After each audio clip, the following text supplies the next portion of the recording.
Have you ever heard of Kharg Island? Probably not. It's this tiny rocky outcrop just about 15 nautical miles off the coast of Iran. Most people have no idea it exists, but you know who does? The Pentagon. And they are absolutely obsessed with it. This is Kharg Island, and it could be the flashpoint for the next World War. So you have to ask, right? Why would the world's most powerful military risk a global conflict over what looks like a totally insignificant island? It seems crazy. But the answer, well, the answer changes everything. Because this isn't just any piece of rock. This island controls a staggering 90% of all of Iran's crude oil exports. It is the absolute beating heart of their entire economy.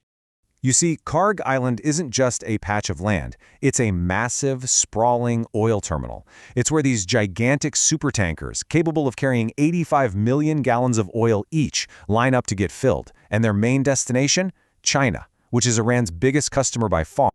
For the United States, this is about way more than just oil. This is pure strategy.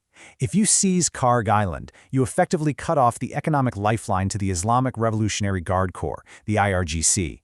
If you hold Kharg, you cripple their ability to fund and carry out their military operations. Simple as that. So the big question is, how would the U.S. even attempt such a high-stakes move? Well, a detailed plan, what the military calls a concept of operations, or CONOP, has reportedly already been drawn up. So let's break down what that would actually look like. Okay, so what's a CONOP? Think of it like a military's playbook. It lays out the entire game plan, all the different courses of action, detailing exactly how a unit is going to achieve its objective. It's the blueprint for the whole mission. Now, this is not a simple helicopter drop. No way. The assault would kick off with a SEED operation. That stands for Suppression of Enemy Air Defenses. U.S. jets would be hunting for Iranian radar, ready to fire the second it powers on.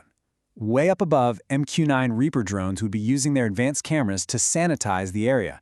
And only then, after all that, would elite Delta Force operators be flown in by the famous Nightstalker helicopters. But the logistics here are a total nightmare. The island is 140 nautical miles from the nearest friendly base in Kuwait. That's a 70-minute flight each way. But the helicopters can't just drop off the troops and leave. They need to circle the island for at least 40 minutes to provide fire support. All in all, you're looking at a mission that's roughly 3 hours long.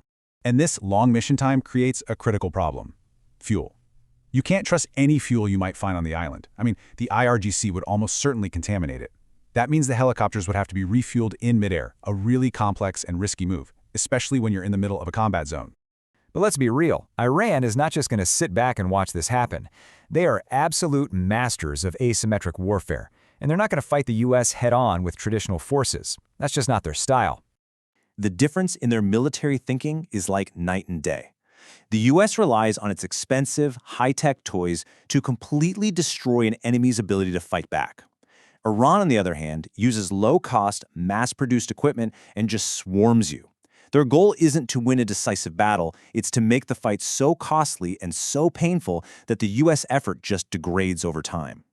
So what would this defense actually look like? Well, for starters, imagine swarms of go-fast boats. Small, fast little things, even two-man jet skis armed with RPGs that are incredibly hard to target. Then you have this Shahed 136 drone. Iran is believed to have over 50,000 of them. Sure, a single drone is easy to shoot down, but a swarm of hundreds can overwhelm even the most advanced air defense systems. And finally, sea mines. The tidal currents there mean that even if the U.S. clears an area, more mines will just drift right back in, making a safe shipping channel nearly impossible to maintain. But all of that might just be the opening act. The real wild card, the one factor that could escalate this from a regional fight into a global one, is China. Since June of 2025, there's been a steady stream of large Chinese cargo planes landing in Iran. What exactly they're delivering, nobody knows for sure, but this support is a very recent and very significant development. So the big pressing question is what's in those planes? The speculation is that China is providing Iran with the exact tools it needs to counter a U.S. assault. We're talking advanced radar systems, powerful anti-ship missiles, and new surface-to-air missile batteries. Basically, everything you need to protect your biggest oil supplier.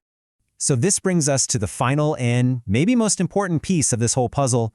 What does it all mean for the rest of the world? What does it mean for you? It's really this simple. A conflict over Kharg Island would not stay contained to the Persian Gulf.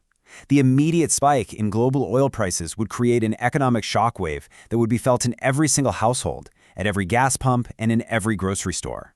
Which leaves us with one final, very provocative question. Is this detailed U.S. military plan a real operation just waiting for a green light, or is it a massive, high-stakes bluff designed to put pressure on the IRGC? The answer to that could define global politics for the next decade.